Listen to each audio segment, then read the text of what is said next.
जय श्रीमन नारायण। अहोई अष्टमी व्रत कथा।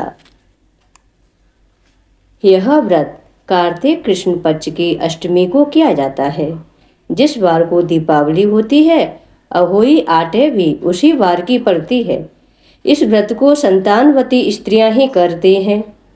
बच्चों की माँ दिन भर व्रत रखे, सायंकाल दीवार पर अष्टकोष्ठक की अहोई की पुतली रंग भरकर बनाए। उस पुतली के पास सेई तथा सेई के बच्चों का चित्र भी बनाए या छपी हुई अहोई अष्टमी का चित्र मंगवा कर दीवार पर लगाएं तथा उसका पूजन कर सूर्यास्त के बाद तारे निकल आने पर अहोई माता की पूजा करने से पहले पृथ्वी को पवित्र करके चौक पूर कर एक लोटा जल भरकर एक पटरे पर कलश की भांति रखकर पूजा करें। अहोई माता का पूजन करके माताएं कहानी सुने। पूजा के लिए माताएं पहले से एक चांदी की अहोई बनाएं, जिसे स्याऊ कहते हैं, और उसमें चांदी के 2 दाने मोती डलवा लें।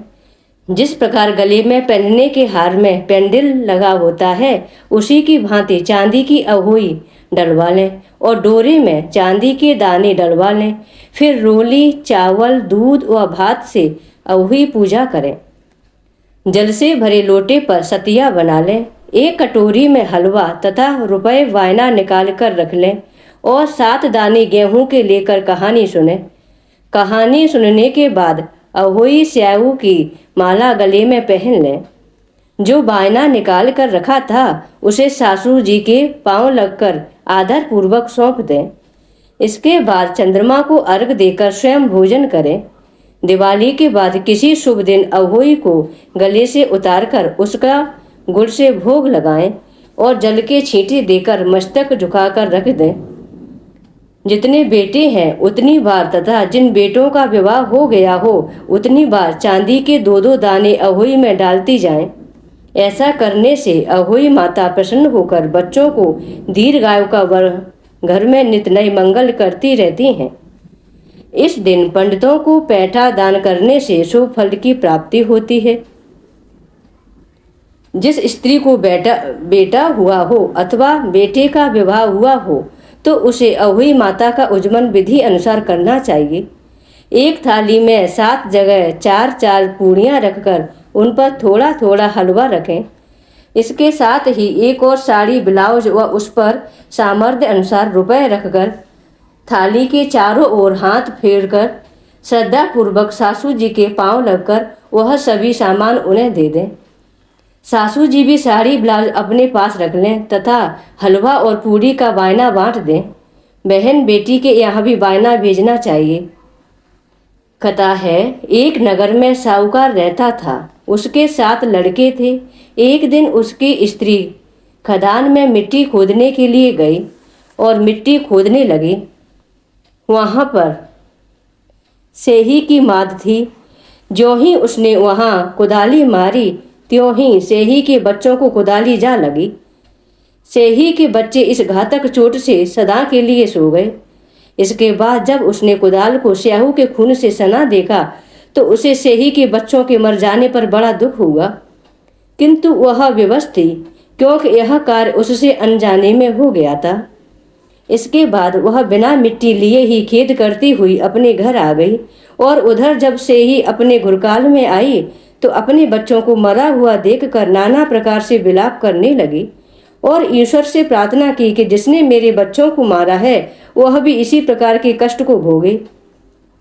उसके बाद सेही के श्राप से सेठानी के 7 लड़के 1 साल के अंदर एक के बाद एक समाप्त हो गए, अर्थात मर गए। इस प्रकार अपने बच्चों को असमय काल के मुंह में समाये जाने पर सेठ सेठानी इतने दुखी हुए कि उन्होंने किसी तीर्थ पर जाकर अपने प्राण गवा देना ही उचित समझा। इसके बाद वे घर छोड़कर पैदल ही किसी तीर्थ की ओर चल दिए। खाने पीने की सुध न रही, न ही इस ओर उन्होंने कोई ध्यान दिया। जब तक उनमें कुछ भी शक्ति का साहस रहा, तब तक वे चलते ही रहे और जब वे पूर्णतः अशक्त हो गए, तो अंत में मूर्छित होकर गिर पड़े उनकी ऐसी दशा देखकर भगवान करुणा सागर ने उनको मृत्यु से बचाने के लिए के पापों का अंत किया। और इसी अवसर में आकाशवाणी हुई कि हे सेठ, तेरी सेठानी ने मिट्टी खोदते समय ध्यान न देकर सेही के बच्चों को मार दिया था। इस कारण तुम्हें अपने बच्चों का दुख देखना पड़ा। यदि अब पुनः घर जाकर तुम मन लगाकर गौ की सेवा करोगे और अहोई माता अजगता देवी का विधि विधान से व्रत आरंभ कर प्राणियों पर दया रखते हुए स्वप्न में भी किसी को कष्ट नहीं दोगे, तो तुम्हें भगवान की कृपा से पुनः संतान का सुख प्राप्त होगा।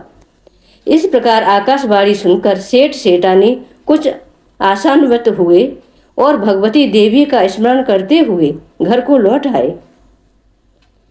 इसके बाद उन्होंने श्रद्धा भक्त से न केवल अहोई माता का व्रत अपितु गौ माता की सेवा करना भी आरंभ कर दिया तथा जीवों पर दया भाव रखते हुए क्रोध और द्वेष का श्रवणता पर त्याग कर दिया। ऐसा करने के बाद भगवान की कृपा से वे सेठ सेठानी 7 पुत्रों वाले होकर अगणित पुत्रों सहित संसार में नाना प्रकार के सुखों को भोग कर स्वर्ग को प्राप्त हो गए। दूसरी कथा है, एक साहूकार था जिसके 7 बेटे 7 बहुएं और एक छोटी बेटी थी। दिवाली से पहले कार्तिक बदी अष्टमी को 7 बहुएं अपनी इकलौती ननद के साथ जंगल में खदान में मिट्टी खोद रही थी। वहीं स्याऊ की माद थी। मिट्टी खोदते समय ननद के हाथ से सेई का बच्चा मर गया। स्याऊ माता बोली कि मैं तेरी कोख बांधूंगी। अब ननद अपनी 7 भाभियों से बोली कि तुम में से मेरे बदले कोई अपनी कोख बंधवा लो। सभी भाभियों ने अपनी कोख बंधवाने से इनकार कर दिया, मना कर दिया, किंतु छोटी भाभी सोचने लगी कि यदि मैं कोख नहीं बंधवाऊंगी तो सासू जी नाराज हो जाएंगी। ऐसा विचार कर ननद के बदले में छोटी भाभी ने अपनी कोख बंधवा ली। इसके बाद जब उससे जो लड़का होता था तो वह 7 दिन बाद मर जाता। एक दिन उसने पंडित को बुलाकर पूछा कि मेरी संतान 7वें दिन ही क्यों मर जाती हैं। तब पंडित जी ने कहा कि तुम सुरही गाय की पूजा करो। सुरही गाय माता की भाईली है, सहेली है। वह तेरी कोख छोड़े तब तेरा बच्चा जिएगा। इसके बाद से वह बहू प्रातः काल उठकर चुपचाप सुरही गाय के नीचे सफाई आदि कर आती थी। गौ माता बोली कि आजकल कौन मेरी सेवा कर रहा है, सो आज देखूंगी। गौ माता खूब तड़के उठी। क्या देखती हैं कि एक साहूकार के बेटे की बहू उसके नीचे सफाई आदि कर रही है। गौ माता उससे बोली, मैं तेरी सेवा से प्रसन्न हूँ, इच्छा अनुसार जो चाहे मांग ले। तब साहूकार की बहू बोली कि स्याऊ माता तुम्हारी भाईली, तुम्हारी सहेली है और उसने मेरी कोख बांध रखी है, सो मेरी कोख खुलवा दो। गौ माता ने कहा, अच्छा। अब तो गौ माता समुद्र पार अपनी सहेली के पास उसको लेकर चली गई। मार्ग में कड़ी धूप थी, सो वे दोनों एक वृक्ष के नीचे बैठ गई। उस वृक्ष पर एक गरुड़ पक्षी का बच्चा बैठा था। थोड़ी देर बाद वहां एक सर्प आया और गरुड़ के उस बच्चे को डसने लगा। तब साहूकार की बहू ने सांप मारकर ढाल के नीचे दबा दिया और बच्चों को बचा लिया। थोड़ी देर में गरुड़ पंखनी आई तो वहां खून पड़ा देखकर साहूकार की बहू के चोंच मारने लगी। तब साहूकार ने बोली कि मैंने तेरे बच्चे को नहीं मारा, बल्कि सांप तेरे बच्चे को डसने को आया था। मैंने तो उससे तेरे बच्चों की रक्षा की है।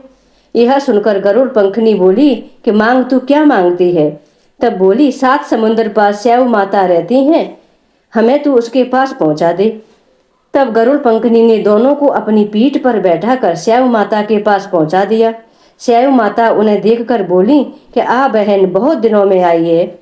फिर कहने लगी कि बहन, मेरे सिर में जू पड़ गई है। तब सुरही के कहने पर साहूकार के बेटे की बहू ने सलाई से उनके जुए निकाल दिए।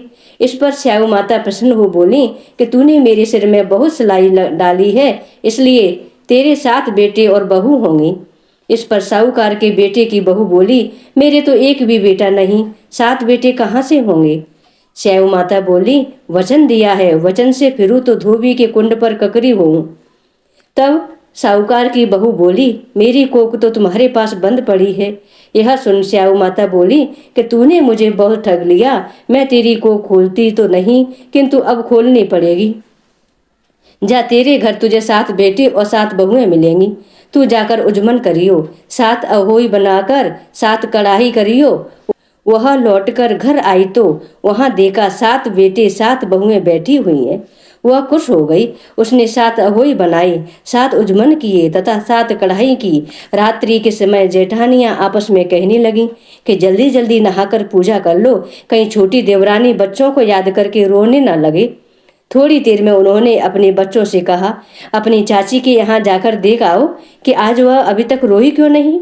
बच्चों ने वहां जाकर देखा कि खूब उजमन हो रहा है। जब बच्चों ने आकर सब वृतांत कहा तो यह सुनते ही जेठानियां दौड़ी दौड़ी उसके घर गईं और जाकर कहने लगीं कि तूने कोक कैसे छुड़ाई। इस पर वह बोली, तुमने तो कोक बंधा ही नहीं, सो मैंने कोक बंधा ली थी। अब श्याऊ माता की कृपा से मेरी कोक खुल गई है। हे श्याऊ माता, जिस प्रकार तुमने उस साहूकार की बहू की कोक खोली, उसी तरह हमारी भी खोलियो। कहने वाले तथा सुनने वाले की तथा सब परिवार की को खोलियो। बोलिए श्याऊ माता की जय, अहोई माता की जय।